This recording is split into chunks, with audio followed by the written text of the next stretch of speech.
All right. Hello, everybody. So I think this is live. Yeah. Um, my name is Martha Alter Hines, and I want to give you a little bit of an update on drop into what's going on in the sky right now as we're moving toward the first of the eclipses that we're having this season tomorrow. And there are a couple things that came particularly alive for me as I've been dropping into these energies myself yesterday and then just now today. So I just recorded a video that I'm going to be putting up on my YouTube channel later today. That is, it's not specific to this eclipse, but it's very relevant to this first eclipse, and it's a video that it was channeled on radical forgiveness. So as I've mentioned in previous videos about this eclipse is a full moon in Pisces, and one of the big energetics related to Pisces absolutely definitely is radical forgiveness. So in this video that I just channeled, it's part of the love series, which is a part of the Wholeness Way series, and that particular video is this channeled message about radical forgiveness. And so a couple of things came up as I was channeling that I wanted to share with you. And, obviously I'll be putting up that video later today, and please enjoy that also. But as we are moving right now toward that eclipse, I want to show you where the moon is today. So today I'm live streaming this on Monday, September 16th. Right now it's just after noon for me. But here is, I'm going to show you where the moon is in the sky right now as it's moving toward the full moon, which will be exact tomorrow evening, my time Pacific here in California. Okay, so in the sky right now, the moon is approaching Saturn. And something I wanted to mention, I'm just going to reshare this to make sure it's absolutely definitely showing you the correct screen. Here we go. Okay. Saturn right now, Saturn moves relatively slowly. So for quite a while, Saturn's currently going retrograde from our perspective in the seasonal sign of Pisces. It's right now at about, I think, 14 degrees of Pisces, 14, 15. And but as it's in the middle of the seasonal sign of Pisces, it's also in the constellation of Aquarius, or the water bearer.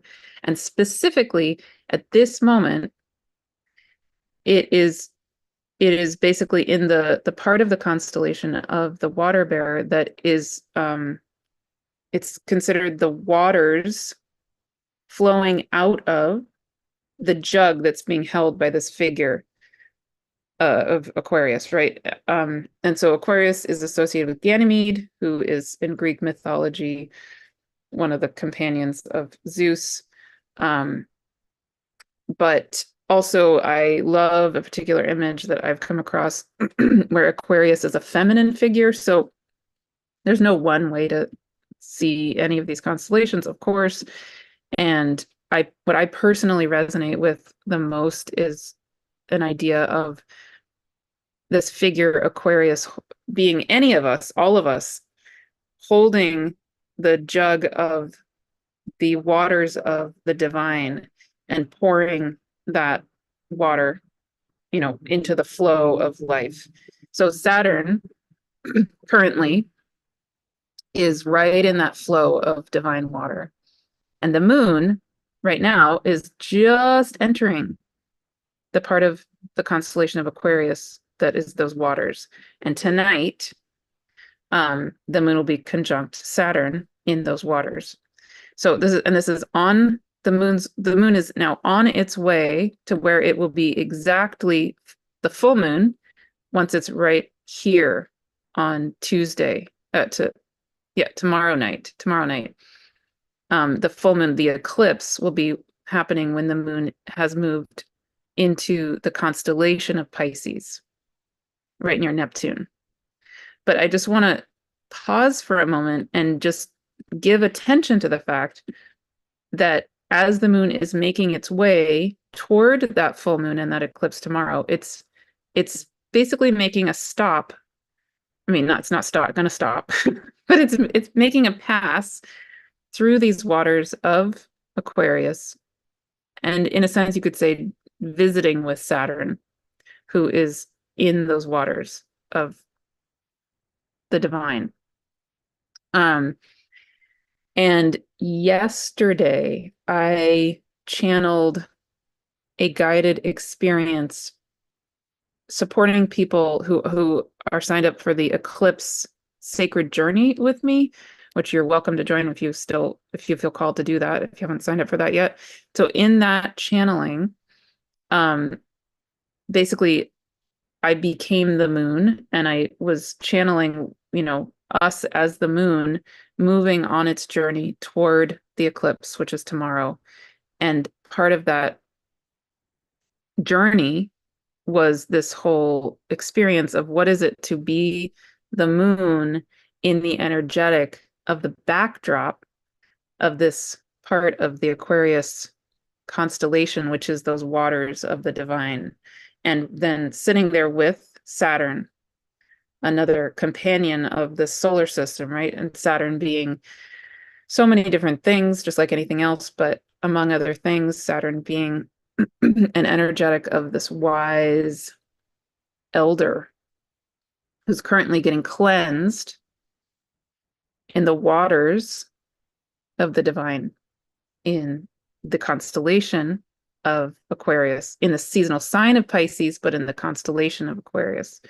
So I just want to bring attention to that that's what's going on energetically right now. And for the next, many, many hours, the moon is making this journey through those waters of the divine, meeting up with Saturn, and then making its way after it's, in a sense, you could say maybe cleansed in those waters or whatever comes alive for you. You share with us. I would love to hear what comes alive for you as you're feeling into that energetic.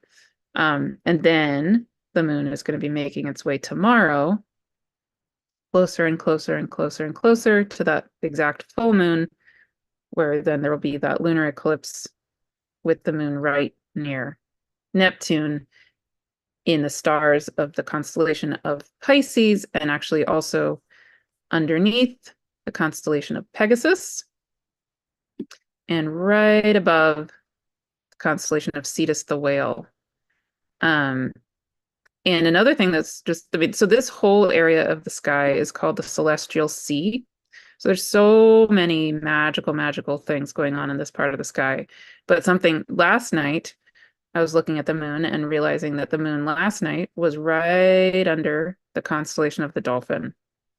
So, as the moon has been making its way toward this full moon tomorrow, it's taking a whole journey through the celestial sea, which includes a dolphin, which includes this Aquarius, the water bearer, which includes the waters of the divine of the water bearer, which includes Pegasus, which includes Cetus the whale, and of course Pisces, the fish, and so much more. So very, very magical part of the sky that the moon is passing through right now, and going to be passing, right by Saturn, which also is this elder wisdom keeper energetic for me. Okay, so that's one thing I wanted to just give attention to and bring our awareness to in case that happens to call to you. The other thing that's been really, really alive for me just now as I was channeling the radical forgiveness video again that I'll be putting up on my YouTube channel later today is is the role of Mars in Cancer, which right now is opposite Ceres, squaring the nodes of the moon. So let me just show you that astrologically. I've talked about this in other videos, but I just want to emphasize it another time because it came so alive as I was channeling, and it came alive for me a whole other role that I feel like Mars maybe is playing for us, that I think is really important to drop into more. I'm gonna probably be making whole videos just on Mars in Cancer, because again, Mars is going to be in Cancer off and on for the next 8 months. It's going to be there for a long time because it's going to pass all the way through Cancer. Then it's going to enter Leo, and it's going to go retrograde at 6 degrees of Leo and go back into Cancer. And by next March, in the next eclipse season, it'll again, Mars will again be in Cancer. So we're having 2 eclipse seasons back to back with Mars in Cancer, which is a long time for Mars to be present in Cancer, right? It'll have a little dip into Leo, the beginning of Leo, but it's really, this Mars in Cancer energetic is really, really alive, really present. Okay, so here is the moment of right this second. And here is Mars at 7 degrees of Cancer, squaring the nodes, which are at 6 degrees of Libra and Aries. And you can see the moon right now at the second is at 6 degrees of Pisces, actually trining Mars and moving towards Saturn. And then by tomorrow night will be opposite the sun, which means it'll be in the full moon. We'll have the eclipse, and the moon will be right there with Neptune in Pisces. Okay. But just in terms of Mars, again, it's Mars is in Cancer, opposite Ceres in Capricorn, and they're both squaring the nodes of the moon. So one thing that came really powerfully alive for me when I was channeling the radical forgiveness video just now is that there was so much grief, so much grief in this, in the act of the experience, at least in my own being, in my own body, of this radical forgiving and tossing back to source all of the energetics of all of the trauma, all of the very difficult things that have gone on in our time of forgetting. So we've had eons of this time of forgetting where there's been violence and trauma and such incredible suffering, right? For so long for us individually, but also collectively. And so now we're in this time of remembering, the great remembering, but part of this move into the time of great remembering, has to be a forgiveness. There has to be, but again, not forgiveness as in condoning, not forgiveness as in forgetting, but forgiveness as in releasing and letting go of what does not serve. But part of that releasing and that forgiving, for me at least, but I think is a collective truth, is a grieving. So Ceres has a lot to do with grieving. And Mars is sitting there in Cancer, the sign that has to do with our tender emotions, opposite Ceres. So what came really strongly alive for me, again, I'm gonna make whole videos about this. I want to do some videos, maybe even with a couple other people about this. What came alive for me that I just had never thought of in terms of Mars and Cancer in this role is,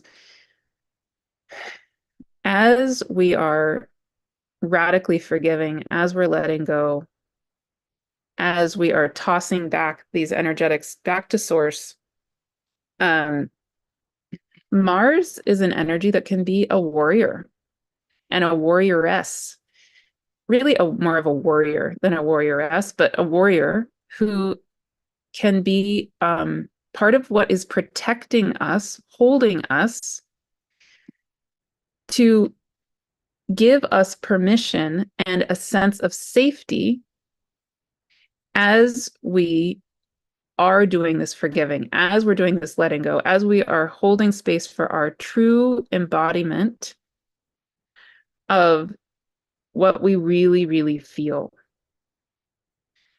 Mars and Cancer absolutely, definitely can be a warrior energy that holds and protects the tenderness of what we actually feel and our emotional body. So again, I'll go into this in other videos, but I'm feeling such a strong need for us to come into a deep, honoring of the many layers of the divine masculine and the roles that the divine masculine can play in these times, and that we really deeply need him. We need him in ourselves. We need him in each other. And he has a crucial role that he is playing. So, yeah, that's a whole gigantic topic, but I just wanted to presence that and name that that's very, very, very alive in the energies of this eclipse. And, you know, and again, as I said in my previous video, Venus also is exactly opposite Chiron right now at the time of this eclipse. So Chiron is in Aries. Chiron has to do with the wounded healer, but also has to do with the wounded masculine, and the energy actually of the masculine as mentor. Chiron was this great mentor, and despite, or maybe, you know, including those wounds that he had, he was a truly great mentor and great integrity. And I feel him as having great love for his mentees, right? So Venus, who I so associate with the divine feminine, she's right now in Libra, exactly, precisely to the minute, opposite Chiron, holding space for, I think, this dance of the love, pure, powerful love of the divine feminine coming into relationship, and this dance, this balancing with the pure essence of what is what is the real divine masculine. That's so present in this energy, the energy of these eclipses, and in this radical forgiving time. We have to be done. We have to be done with this dance that we've done for eons of the horrific illusion of separation between the feminine and the masculine, and the ways in which, certainly, of course, the feminine has been deeply hurt by many aspects of the masculine. I mean, big time. And then, you know, the masculine also has been hurt by similar imbalances, right? But we're in this moment where we have the choice and the ability, in many, not all cases, but in many cases, to really radically shift our whole dynamic with that. And again, not to deny, not to forget, not to condone all the horrific things that have gone on and that still go on. But there is a role of this radical forgiving that, you know, that is very, very, very alive, very present right now. And that we each have a choice to be part of. So yeah, absolutely huge, really beautiful opportunities right now. And that's what's alive in this eclipse for me, among so many other things. So I would love to hear what's alive for you. I would love to hear any thoughts or any feelings on any of that. And yeah, if you feel called to go more deeply into any of this, you know, later today, again, I'll be putting up the radical forgiveness video that I just channeled today. That'll be free up on my YouTube channel. And if you want to go more deeply into the energies of the eclipses and be part of the sacred eclipse journey with me, feel free to sign up for that. I'll put that link with this video too. And yeah, more soon. All right. Many, many, many, many eclipse blessings. I would love to hear again how this is for you. And sending you big hugs, and I will see you soon.